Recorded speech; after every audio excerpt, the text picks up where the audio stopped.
Kwiindaba zethu emini nje umthokozi sithwala wayengaphakathi endlini ngosuku kwagetyengwa ngalo umdlalo webhola ekhatywa uSenzo-Meyiwa ukhwele emkhumbini emva kwemini nje enika ubungqina. They needed further consultation in order to take the matter forward. Lihlehliso lomhla we-17 kule nyanga ityala lobesakuba ngusodolophu waseTshwane uGqirha Makwarela. Kwezemidlalo kwindawo yokuqala kwintenetya kwihlabathi uNovak Djokovic uza kuvunyelwa athathe inxaxheba kumdlalo omkhulu weGrand Slam US Open eNew York ngo-August nangoSeptemba.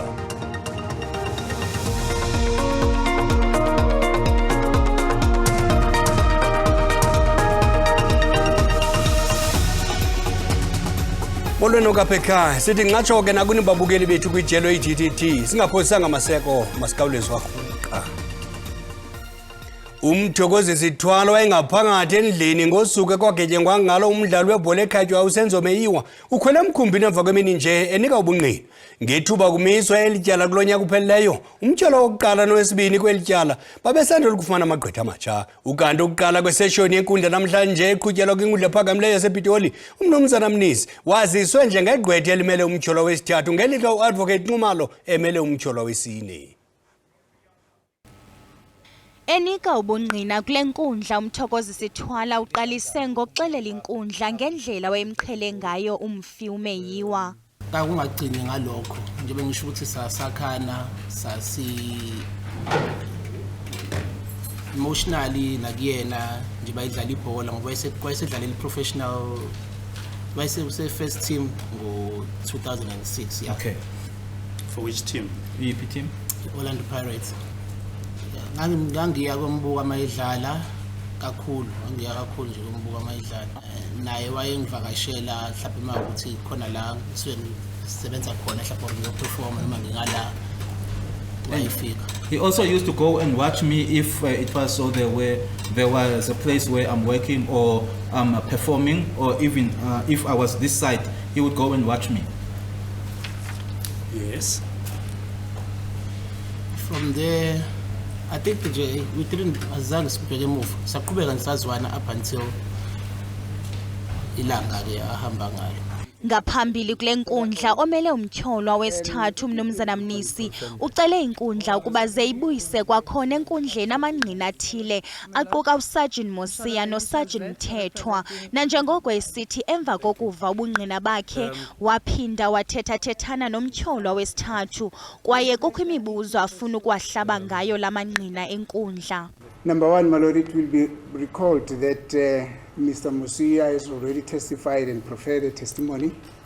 However, in the course of the disclosure that I got from the state, I went through them, and having consulted with accused number 3, we are of the view that we should request that Mr. Mosia should be recalled to come and clarify certain issues, madam.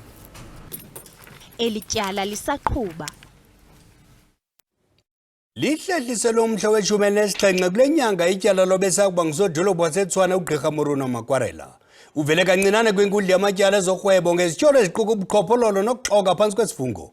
Kwinyanga ephelileyo uMakwarela wazinikela ngokwakhe kwiHawks emva kokulahla njengosodolophu noceba wekhuphu. Izityholo zakhe ngumvuko wokunika amaxwebhu athi lihlanjiwe igama lakhe ngokuphathelene nokuba sedakeni kwakhe ngokuphatha izimali. Amatyala ngakuGqirha Makwarela aqandusela emva kokuba wanika ubungqina bemposiso ngobume bakhe bemali namatyala.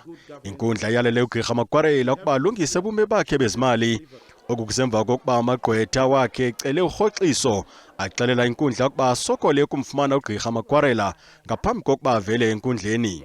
The lawyer actually highlighted that, he had been struggling to actually consult with Dr. Makwarela in the past week, and the fact that, they needed further consultation in order to take the matter forward. What we heard in court was that Dr. Makwarela had not briefed his lawyers, and that, there needed to be some briefing to happen that is financially so before the matter can actually proceed. In fact, the prosecutor also urged Dr. Makwarela to actually take take the matter seriously, especially because the lawyer highlighted the fact that he had been struggling to sort of consult with him over the weeks, and that it was actually difficult to actually get some sort of compensation or to be briefed by Mr. Makwarela. Umbuzo ke ngoku ngokuba ingaba usajamelene nengxaki zezimali kusinina. It would seem so. The writing is on the wall because he has not briefed the lawyers, and this is a date which was set that, you know, they needed to appear in court. So it might seem that, you know, financially there could be some trouble there, as you know that he's no longer with the city of Tshwane after it was found that he is insolvent and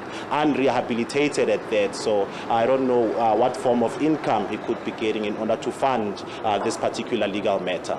Ke wafunyaniswa nje enetyala angathothoza isigwebo seminyaka 15 yaye angayalelwa kuba buyise imali engange-1.4 million rand awayamkela kwisixeko ngethuba wayexelenga njengoceba usomlomo kancinci nje nanjengosodolophu waseTshwane.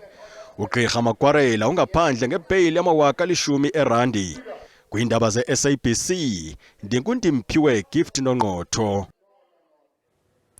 Isaqhuba intlanganiso yebhunga yomasipala umbhaqa waseRhawutini namhlanje nalapho kulindeleke ukuba konyulo usodolophu omtsha. Wayisakuba ngusodolophu uThabelwa Khumalo walahla esikhundleni phambi kwentlanganiso yebhunga ekwakuza kuxoxwa ngesindululo sokuphelelwa lithemba kuye.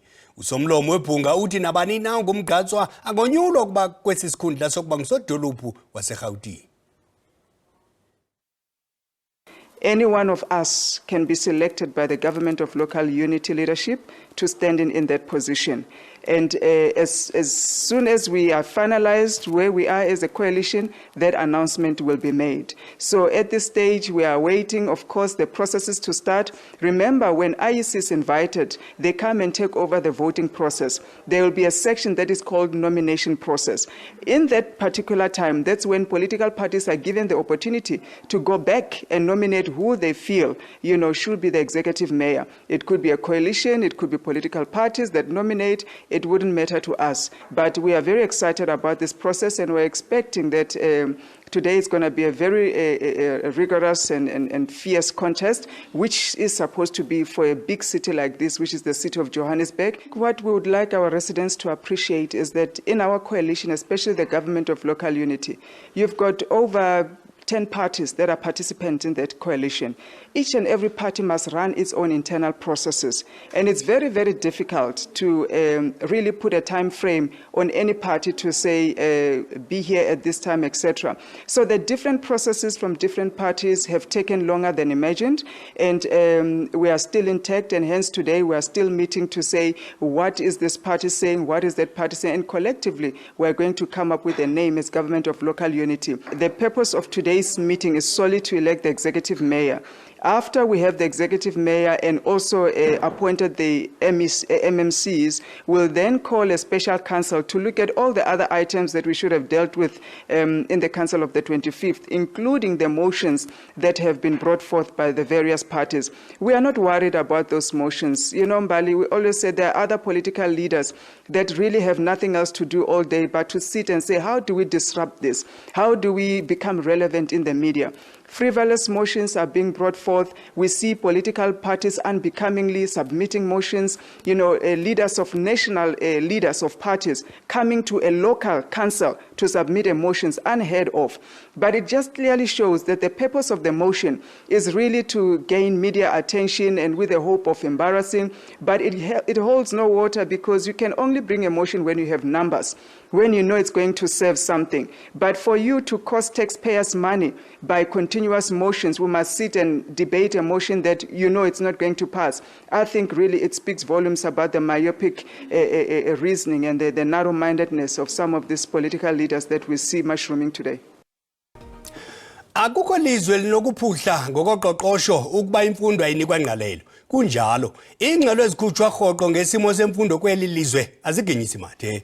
Akukudala iCD ikhuphe ingxelo ebonisa umfanekiso oluzizi ngesimo semfundo kweli. Kwaye kutshanje ne-SIU ikhuphe ingxelo edala ukubethabethana ngezimvo malunga nabafundi abaxhamla ngokungekho mthethweni kwisibonelelo se-NSFAS. Ukuhlalutya imeko yemfundo kweli sinaye unjinga lwaziluvuyo Lumkile Lalendle oyingcali kwezemfundo. Prof, siyakwamkela. Njengoko sesitshilo enye yengxelo ebikhe yaphuma Kutshanje ithi umgangatho wesakhono sotishala beli uphantsi kakhulu xa kuthelekiswa namanye amazwe. Kwalapha eAfrika xa ucinga ingxaki lephi prof? Mandibulele qala ndibulise nakubaphulaphuli. Ngwakwalombuzo ubuzayo wotishala nezakhono zawo ndicinga intoba ingxaki ilele apha ekulelengweni kwabo xa bekwezi ndawo bafunda kuzo. Ngamandla into endiyicingayo into ukuba ootishala aba kufuneke ngalonke ixesha balolongwe belungiselelwa izikolo ezi abantwana bethu baninzi kuzo zasemaphandleni neemeko zoxanduva lungabikho kwezinto zokusebenza ukutsho ke ngesilungu kuthiwa zii-tools of trade. And apha ekuqeqesheni ndiyacinga intoba nabantwana bakhoyo kweli lixa ngabantwana abahlukileyo kwelaa xesha babetreyinwa ngalo abanye ngelaa xesha babekade bekhona. Ke into engamandla into yokuba kufuneke sijonge isimo sendawo apho abantwana bafundela khona nezakhono ezifunekayo kuqoqosho lale mihla. Prof, kukwavakala ukuba nezinga longaphangeli kutishala liphezulu. Ingaba ukwenziwa intoni? Kuqeshwa abantu abangenamdla kulo msebenzi okanye iphi ingxaki?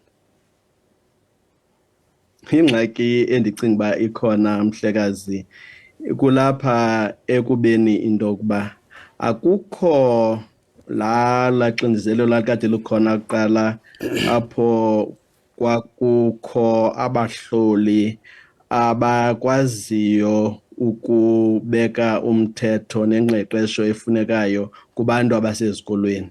Ngoku ootishala nootishala abakhulu ukutsho ooprincipal bangabantu abayoyikanayo abangakwazi ukuthi hayi komnye.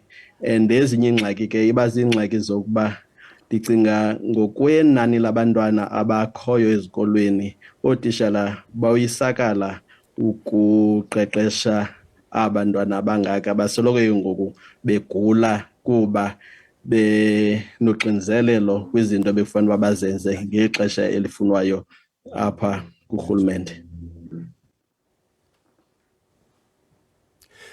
Prof, xa sisiza kumaziko emfundo aphakamileyo, ingxelo ekhutshwe yi-SIU kutshanje ngokuxhamla kwabafundi ngokungafanelekanga kwi-NSFAS inqakamise abaninzi.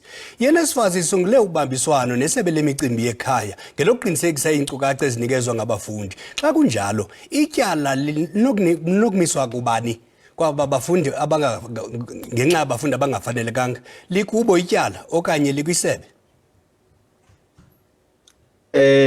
Inzima ke le mhlekazi kuba into ka-NSFAS yayinto endulwe ngurhulumente kuzama uxhasa abafundi abanabazali abangathathi ntweni ukwenzela into yokuba nabo bakwazi ufikeleleka kula manqanaba aphezulu emfundo.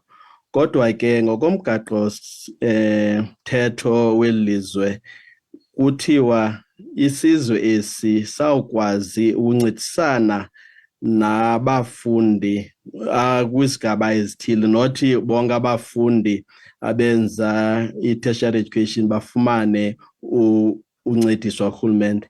Ndicinga into yoba ngabazali nabantwana kunye nabanye abantu abanamashishini apho bahlala khona abantwana nabo ngamanye amaxesha abantwana abo baza babhalise kwiiyunivesithi eziliqedlana abafumane ezinto kuthiwa yimali yoba bahambe baye esikolweni nemali yokuba batye.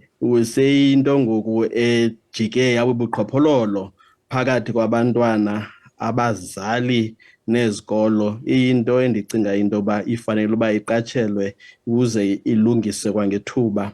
Asingekhe sithi abantwana basetyaleni kodwa ke bayenzile into ebebeyazi into yoba ayikho semthethweni. Ke loo nto leyo ibenza into yoba nabo bachaphazeleke. Kodwa nabazali bayiyekile into yoba abantwana baxhamle kuba bona bengakwazi ukuphathana neemfuno ezifunwayo ziiyunivesithi zeli lizwe. Yeke Prof kanye kuloo ndawo okucacileyo abafundi le mali abayibanga kwaye bayifunele ukuhlawula izifundo zabo. Ingasonjulwa njani le ngxaki yabantwana abangakwaziyo ukufumana imfundo ephakamileyo ngenxa yabazali abangamelaniyo nenhlawulo lo gama belahlelwa ngaphandle NSFAS? Into ebalulekileyo mhlekazi kukwazi into ukuba sikule meko nje sisuka phi na. Ngamaxesha andulo sasikwazi ukuthi yayile nkqubo yobandlululo eyenze into ba sibe ngabantu abahluphekileyo. Kwelizwe siphila kulo ngoku ngalamaxesha ndicinga into yokuba into yokufundisa isizwe ibalekile for uqoqosho nokukhula kwelizwe lethu. Kodwa le yenzekayo kufanele sijonge into ba yayingubane wayihleli wathi sawubhatalela abantwana abasuka kule lomnyinge uzowuphela apha kuba ngoku abantu esisokola ngabo ngaba baqeshwe ngurhulumente bangamapolisa bangootishara bangogcini mabanjwa. Into enjalo nabantwana bafune befundisiwe nemali bayifumanayo ayikho lungelo isimo soba ikwazi ukubhatala iifees ze-university. Isisombululo ke ndicinga singakhona into ba urhulumente makabe nesibonelelo kwabantu kuthiwa i-missing middle, into ukuba singanincedisa njani na ukuba nifundise abantwana benu uze kuphele nobuqhophololo obukhoyo. Prof, sibamba ngazibini ngexesha lakho. Enkosi kakhulu. Mandibulele namhlekazi. Kuzakutyalwa amajoni kwilali yaseMajola ePort St John eMpuma Koloni. Ukuthi zongumphathi wezamapolisa uMnumzana Bhekicele emva kwembizo kule lali nebhuqwa ngumlo webhelempe ochazwa njengowaqala kweminyaka yo-1960. Ukufaka nemilomo kwababantu nomphathiswa kuthunuke izilonda kulamanina. Susela oko batshelwa imizi kunyaka ophelileyo basalala emahlathini nanamhla oku. Kubuhlungu kuthi ngokuba ndingahlwelwa ndikule nhlangano andazi uba ndingayibona ngantoni endawo ndilala kuyo ehlathini ngoba ndilala ehlathini zola ndingadlanga futhi. Kwezi nyanga zimbalwa zidlulileyo urhulumente wephondo ubequqa ebuyelela kuhlokwezulu lasemthatha kule lali kodwa laqhubeka izembe ligawula. Kule veki phelileyo abafundi ababini banabela uqaqaqa xa bebedutyulwa ngethuba bebuya kwizifundo zangokuhlwa. Abanye basinde ngokulambisa. Indishiye ne-trauma ebuhlungu kakhulu ngoba sometimes kunzima nokufocusa ezifundweni esikoleni, more special after yenzekile kunzima ukufocusa kakhulu. Urhulumente wethu at present usifeyilile kuba kaloku ngeli xesha imali isenzeka bekuthathwa akuzithunyelwa amapolisa azawutshintsha ishift apha kubekho i-satellite ayikho ngoku. Amanye amaxhoba lempixano aqine isibindi akhomba benzi bobubi kule mbizo ukanti ke baye babanjwa ngoko nangoko. Ndiyamazi sisumkwenza umthuthulo mthetho kum. Ndike ndimbona amaxesha amaninzi uyafika. Wafika ngenye imini right on scene. Zingaphelanga iiyure ezingama-72 kuza kuthunyelwa amapolisa axhoba famacala kule lali. I've already signed the letter requesting the president because there was a lot of requests. Kwiindaba ze-SABC ndingufundiswa Mhlekude e-Majola esajonisi.